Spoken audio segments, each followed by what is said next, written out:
नमस्कार, आप देख रहे हैं कशिश न्यूज। मैं हूं आपके साथ रुचिका राज।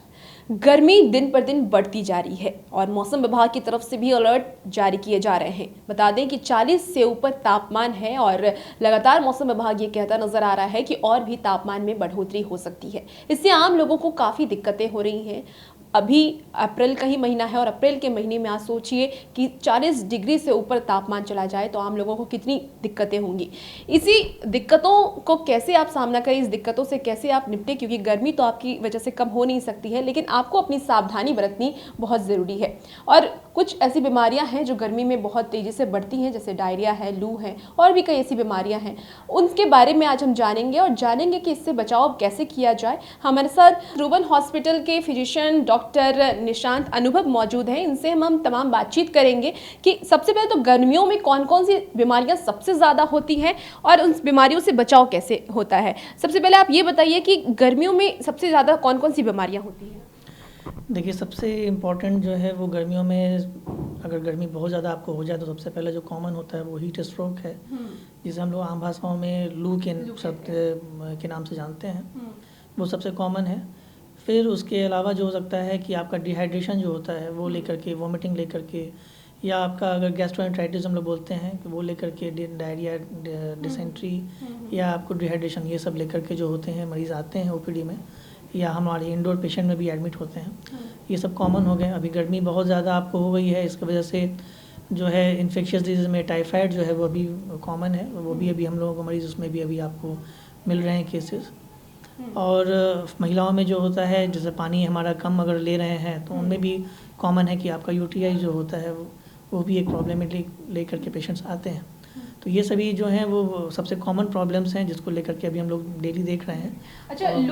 लू को लेकर के लगातार मौसम विभाग भी अलर्ट जारी करा और प्रशासन की तरफ से भी कहा जा रहा है कि हीट वेव चल रही है, जिस वजह से लू की संख्या, सबसे ज़्यादा मरीजों की संख्या बढ़ रही है। तो लू के जो लोग हैं, मतलब जिसको लू हो जाता है या लग जाती है, वो कैसे बचाव करें अपना। एक सबसे इम्पॉर्टेंट पॉइंट तो ये है कि अभी आपको गर्मी का सीज़न है और अभी लू जो है वो आपका बहुत अच्छे ढंग से, जो बोलिए कि काफ़ी 42-43 डिग्री सेल्सियस जो है वो यहाँ का टेम्परेचर है। मौसम विभाग ने भी अलर्ट जारी किया है कि 3 to 4 डेज जो है वो आप अभी बाहर नहीं निकलें और अपने आप को कैसे भी, किसी भी तरह से जो है उससे बचाव कर सकें। तो जनरली लोगों को ये चीज़ सोचने का है कि अगर उनके पास बहुत इम्पोर्टेंट काम है तभी वो बाहर निकलें। अगर निकलते हैं तो कोशिश करना है कि हमें जो है अपना नाक, मुंह, कान, जो अगर आप स्पेक्स पहनते हैं तो स्पेक्स पहन लें, और जो अपने जो हैंड ग्लव्स भी जो होते हैं, जो आपके शोल्डर तक में या आर्म्स तक में जो आते हैं, जो कॉमन अगर आप बाइक चलाते हैं, स्कूटी चलाते हैं, तो वो सब ले करके, वो सब आप पहन करके आप ही बाहर आप निकलें। जो जनरली होता है कि कुछ लोग होते हैं कि हाफ शर्ट और इसमें भी पहन के निकल जाते हैं, तो उससे क्या होता है कि जो गर्म हवाएं होती हैं वो आपके नाक के द्वारा या कानों में, जो भी आपके जो छिद्र हैं, पोर्स जो बोलते हैं, उसके थ्रू हमारे बॉडी के इनसाइड में जाता है। और अंदर जाने के बाद में जो है फिर वो टेम्परेचर वेरिएशन जो होता है, जो आपका एक नॉर्मल बॉडी टेम्परेचर है और एक बाहर का जो एक आपका गर्म तेज़ लू का जो आपका फास्ट ब्लोइंग टेम्परेचर जो होता है, तो उसके अल्ट्रेशन से जो है वो हमारे ऑर्गन्स को प्रॉब्लमेटिक होते हैं, जिसकी वजह से इंस्टेंटली तो मरीज़ को कुछ समझ में नहीं आता है, बट उसके बाद में है, अगर या वो अपने घर गए या कुछ घंटों के बाद, कभी कभी इंस्टेंटली भी होता है कि मरीज़ या तो चक्कर खा के बेहोश हो गए, अनईजीनेस फॉलो उनको हुआ और उसके बाद में फिर लगा कि उनको उल्टी आ जाती हैं, दस्त होने शुरू हो जाते हैं, और वो भी मल्टीपल इतने ज़्यादा हो जाते हैं कि सीवियर डिहाइड्रेशन लेकर के पेशेंट को फिर भर्ती होना पड़ता है। तो ये है, इस सब में यही है कि जब भी आपको लगे तो आपको घर से बाहर निकलने से पहले अच्छे से अपने आप को हाइड्रेशन मेंटेन करना है। पानी जो है वो कम से कम 1-1.5 गिलास आप पानी जो है वो आप पी लें, और कोशिश करें कि थोड़ा जूसी फ्रूट्स जैसे हम लोग बोलते हैं, जैसे कि अभी आपको पाइनएप्पल आपका हो गया, वाटरमेलन हो गया, ये सब, या आपको खीरा है, ककड़ी है, जो नॉर्मली सभी जगह पे जो मिलता है, तो उन सभी का सेवन करना है। अगर आप लॉन्ग टर्म आवर्स में बाहर अगर घूम रहे हैं, ट्रैवल कर रहे हैं, जा रहे हैं, तो कोशिश करें कि ये भी सभी चीज़ें जो हैं आप खाली पेट नहीं रहें। कुछ ना कुछ जो भी होता है बाहर का खाना को अवॉइड करें, क्योंकि उससे भी फूड पॉइजनिंग जो है वो भी आपका सबसे कॉमन है और उससे भी प्रॉब्लम्स हो जाते हैं। अच्छा, आपने फूड पॉइजनिंग की बात की, तो किन किन खानों से इस गर्मी के मौसम में, वैसे तो लोग बाहर का खाना खा ही लेते हैं या फिर जो बाहर काम कर रहे हैं वर्किंग डेज में जो भी एम्प्लॉय बाहर काम करते हैं वो कुछ ना कुछ बाहर खा पी लेते हैं, तो किन किन चीज़ों को अवॉइड करना चाहिए और किन किन चीज़ों को लेना चाहिए? देखिए, सबसे बेस्ट पार्ट तो ये है कि अगर आप फ्रूट्स रखते हैं साथ में तो वो सबसे अच्छा है। बीट फॉर फ्रूट्स में होने से, जैसे कि एप्पल है, पपाया है, जो कि आपके पेट के लिए सुपाच्य भी है और इजीली डाइजेस्टेबल है, तो उससे क्या है कि अगर आप लेते हैं तो काफ़ी देर के लिए आपके पेट में वो स्टे करेगा, तो आपको भूख जल्दी नहीं लगेगी। सेकंड पार्ट जैसे हो सकता है कि आपके पास में जैसे अंकुरित किया हुआ चना, मूंग, जो हम लोग स्प्राउट्स बोलते हैं, अगर वो आपके पास में है उसको भी आप ले सकते हैं। फिर आप जैसे प्याज है, खीरा है, ये सब को भी आप ये सैलेड्स के रूप में, जो है गाजर है, तो ये सब को भी लेकर के है आप खा सकते हैं। अगर आप वर्किंग में भी हैं तो इससे क्या होगा कि कुछ कुछ देर पे आप इसको लेते रहेंगे तो इससे आपके ये फाइबर डाइट आपका हुआ। तो फाइबर डाइट होने से ये होता है कि आपका डाइजेशन जो होता है वो स्लो प्रोसेस में होता है, तो फूड जो होता है वो ज़्यादा देर तक हमारे बॉडी में रहता है, तो भूख आपको जल्दी नहीं लगेगी। ये और पानी हुआ, इलेक्ट्रोल पाउडर हुआ, ORS हुआ, या ग्लूकॉन डी, ग्लूकॉन सी, जो भी आप है वो सब भी आप रख सकते हैं। और आप ऐसे दोनों इवन इन आप फ्रूट के रिस्पेक्ट में या फिर एडिबल आइटम्स में रह सकते हैं। ज़्यादा से ज़्यादा कोशिश कीजिए कि घर का बना हुआ जो है तेल का उसका सामान जो है उसी का टिफ़िन या लंच बॉक्स में आप लेकर के खाएँ, क्योंकि बाहर का जो भी आप सामान है उसमें कोई भी चूज़ी आइटम नहीं है, कोई प्रायोरिटी वाइज नहीं है, क्योंकि ये बाहर का जो आइटम है फ्रूट्स में, उसमें ऑयल जो आप डाले रहते हैं वो कितने आवर्स का है, कितना पुराना है, वो आपको पता नहीं है। तो इससे क्या होता है कि फर्मेंटेशन जो होता है वो आपको ज़्यादा हो गया, तो इसकी वजह से क्या है कि वो हम लोग आइटम्स अपने अंदर जो गया वो आपका वही फिर डायरिया, डिसेंट्री कराने का जो होता है सबसे कॉमन और पोटेंट एक पॉजिटिव फैक्टर है। अच्छा, लू अगर किसी को लग जाता है तो सबसे पहले क्या करना चाहिए ताकि वो और भी ज़्यादा इफ़ेक्ट ना करे बॉडी को? तो कोई घरेलू ऐसे नुस्खे हैं जो वहाँ पे आप करते हैं तो उसी समय थोड़ा कंट्रोल हो सकता है?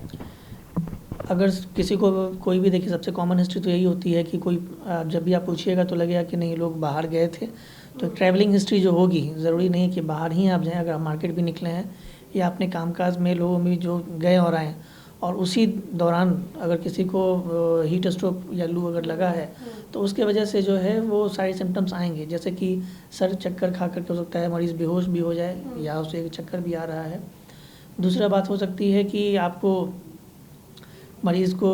दस्त लगने का जो होता है वो हो जाए, पेट में या क्रैम्प्स आने लगे, पेन एब्डोमेन जो हम लोग बोलते हैं, पेट में दर्द होना, वो भी हो सकता है, और उल्टियाँ जो हैं वो भी आपको आ सकते हैं। तो अगर उस टाइम में अगर उल्टी हो रही है तो आप टैबलेट या मुँह कुछ में भी दीजिएगा तो पेशेंट तुरंत इंस्टेंट वोमिट कर देगा। तो जब अगर पेशेंट मुँह से अगर नहीं ले सकता है तब तो फ़ौरन आपको एडमिट करना पड़ेगा पेशेंट को। लेकिन अगर पेशेंट आपको मुँह से अगर ले सकते हैं, सिम्टम्स उतने ज़्यादा अगर नहीं है, वेग नहीं है, तो फिर जो है अगर घर में अगर आपके पास पानी, ORS, इलेक्ट्रोल पाउडर, ये सब जो बोलते हैं, अगर आपके पास हैं, ग्लूकॉन डी है, तो आप इंस्टेंट दें। सबसे इम्पॉर्टेंट पार्ट ये है कि हमारे बॉडी से जो भी फ्लूइड जो वॉमिटिंग के थ्रू या डायरिया के थ्रू जो लॉस हुआ है उसे हाइड्रेट करना, यानी बेसिकली हाइड्रेशन जो है वो आपका इंपॉर्टेंट पॉइंट है। और आप हाइड्रेशन जो है, जैसे मैंने आपको बताया, फ्रूट्स में जो जूसी फ्रूट्स हैं, जैसे वाटरमेलन है, पपाया है, आपको जो ये कुकुम्बर है, तो ये सब लेने से क्या है कि आपका जो फ्रूट्स के थ्रू भी जो है आपका वाटर इनटेक अंदर बॉडी में गया, तो वो एक मोर और लेस बॉडी में बैलेंस देता है, और जो आपको जल्दी से भूख नहीं लगती है। और सबसे इम्पोर्टेंट पॉइंट ये है कि कोई स्पाइसी ऑयली फूड नहीं है जो कि आपके इसलिए डाइजेस्टेबल है, तो इन सभी चीज़ों से आप उसको बचा सकते हैं। गर्मियों की अगर डाइट की बात की जाए तो खाने का क्या प्रोसेस होना है, क्योंकि सुबह में कैसा खाना खाना चाहिए, दोपहर में और रात में क्यों, क्या एक पूरा डाइट प्लान होना चाहिए? अगर आप घर में हैं या आप बाहर में भी हैं, जब मैंने बाहर से मेरा मतलब हुआ कि कोई अगर एम्प्लॉई हैं, स्टूडेंट हैं, जो भी हैं, तो सबसे इम्पॉर्टेंट पार्ट ये है कि अपने खाने में एक बैलेंस डाइट जो हम लोग बोलते हैं, नॉर्मली कार्बोहाइड्रेट, प्रोटीन्स, फैट्स, ये सब जो होता है वो हम लोग लेते ही हैं।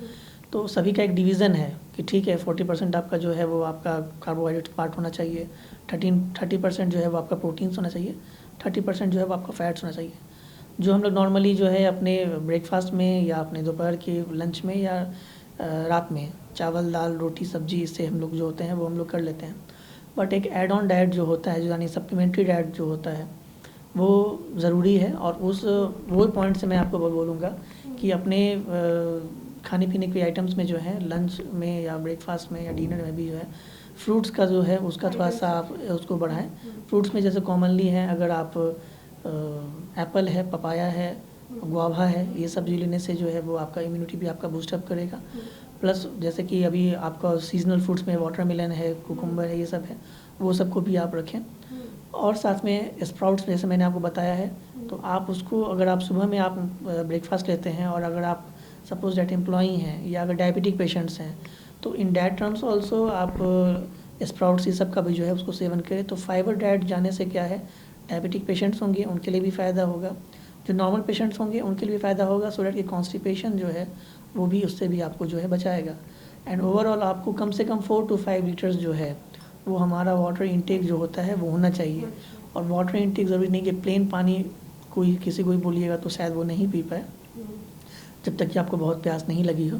तो आप फ्लूइड आपको जो होता है वो फ्लूइड इंटेक आपका है कम से कम 4 से 5 लीटर का ऐसे बताया जाता है। और उसमें आपको जो है आप हो सकता है कि आप उसमें इलेक्ट्रोलाइट पाउडर या ग्लूकॉन डी या फ्रूट का किसी का जूस भी जो है वो भी आप ले सकते हैं।